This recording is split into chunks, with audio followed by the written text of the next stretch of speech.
And that's the challenge of moving from the past to the future, is you have to be willing to let go of the past. Now, what does that mean? Let go of the past? Michaiel, what the hell are you talking about? The past is over with. I've already let go of it. It doesn't have any influence on me. Well, what's real about your past? What's real about the past? The events are done. Your body has changed. Your body's not even the same as it was in the past. So what is it that you need to let go of? What the past is all about is the emotional impact that it had upon you. The feelings that it generated. Those experiences are over with, but the emotional impact is still imprinted within your emotional body. And it's that is influencing your actions, your behaviors, your attitudes, your thoughts, your feelings, and the choices that you make. So letting go of the past is letting it go and healing the emotional impact that your past has had.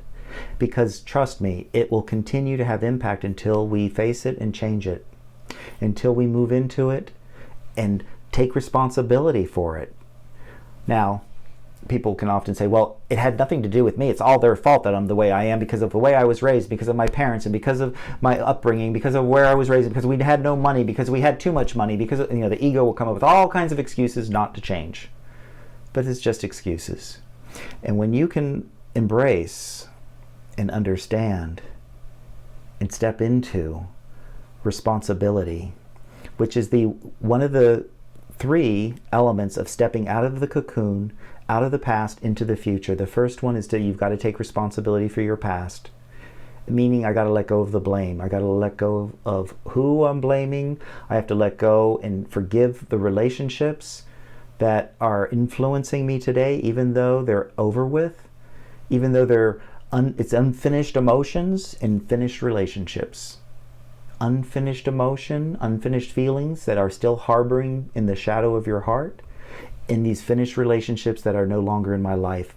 Again, it's the emotions that are having impact on you today. And when you let go of the past, it's about resolving and letting go and transforming those emotions from the pain into greater power. That's what crosses the bridge. So the first step to cross the bridge is you got to take responsibility for everything that you've experienced. Now, people will say, well, Michaiel, but it wasn't my fault. It's not about putting fault or blame. It's not about that. It's about your future. And it's about, what did I learn from those experiences? And just like in growing a business, failure can teach you a lot, and you can learn a lot from failure. It doesn't mean you're bad and wrong. And those relationships that didn't work out doesn't mean they were bad and wrong. You learned something. And as I mentioned earlier, sometimes once you get those lessons from that previous relationship, sometimes the relationship needs to move on because it's no longer productive. You're not learning and growing anymore. And it's the same with work. When you've been let go of work, when you've been quit your job, when you've been drained every time you go to work, usually it's because it's no longer productive work. And what that means is, by no longer being productive work, it means that work that no longer challenges you to become more. You no longer challenge yourself to stretch and to reach. And a big part of joy and fun is challenging yourself. That's what it's about. And I love this analogy. One of my spiritual teachers taught me this analogy years ago, and I've never forgot it. It's a great story. It's like the analogy of a surfer. Okay, let's look at it from a very practical standpoint. The surfer's on the seashore, and he's getting ready to go out and surf. Why? What's his point? What's his purpose? To get back to shore? Well, he's already there. Why bother? Well, it's not just to get back to shore. It's to challenge himself to ride a wave that is something that he doesn't even realize he can do, perhaps.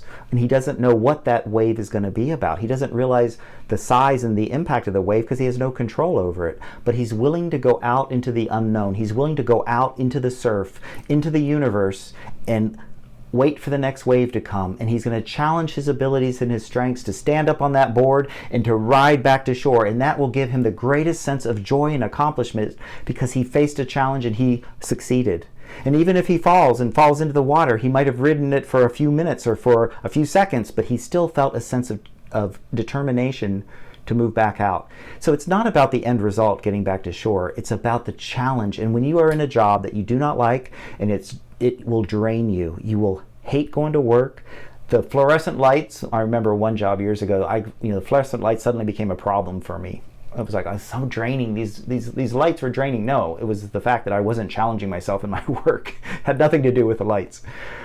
But productive work is any work that challenges you to become more. And when it stops challenging you to become more, you need to move on. It's that simple. Or you need to stretch your skills within the job and maybe take on other responsibilities, or to lift up to a higher level within that same company. It doesn't mean you have to move away from the company, but you need to find new challenge. Because challenge is a key to joy.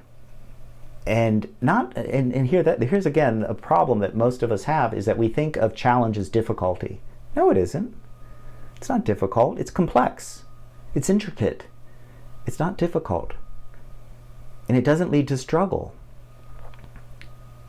And if you can rise to the challenge that your soul has for you, so you can rise to the spiritual challenge to face the fear and to transform it into love.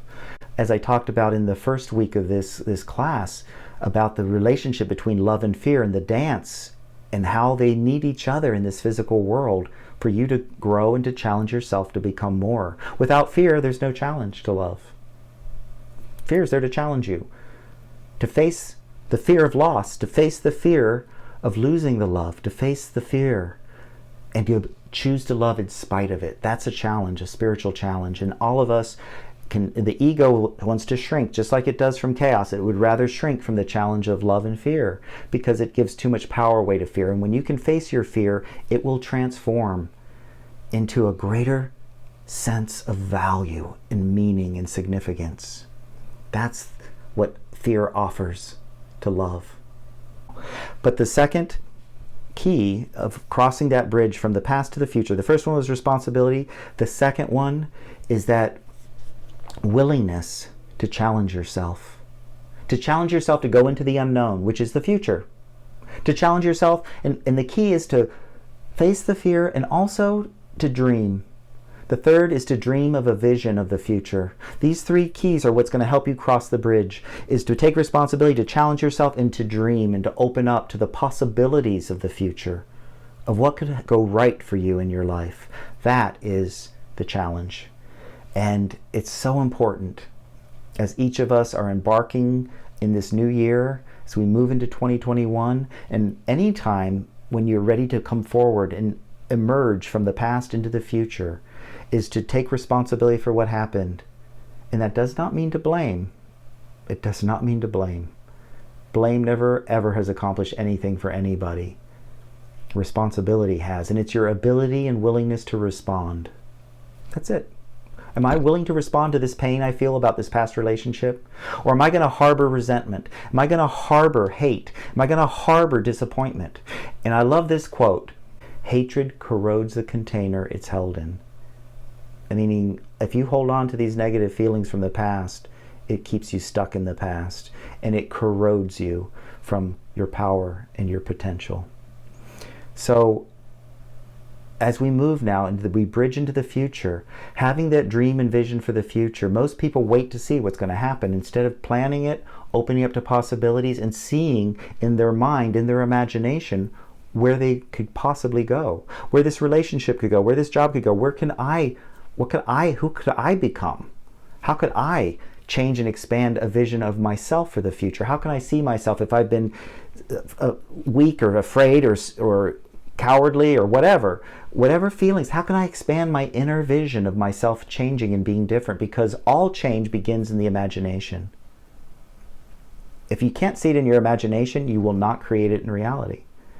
Everything that's been physical, everything on this human planet that we occupy, had to first start in someone's imagination. From the clothing you're wearing to the house that you're in, where did the idea come for the house? An idea, and a blueprint, and somebody's imagination. And then they took that and they made it into the illusion. They put it into reality. But it has to start in your mind. So self-image is your ability to imagine yourself. How do I see myself? Do I see myself as a winner or a loser? Do I see myself as loving or afraid of love? Do I see myself as connected, an extrovert or an introvert?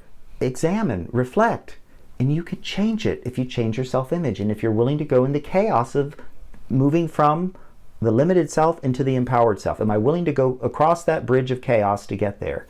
To challenge myself to become more of what your soul and what your empowered destiny wants you to do, and what deep down you want to do, because that's who you are.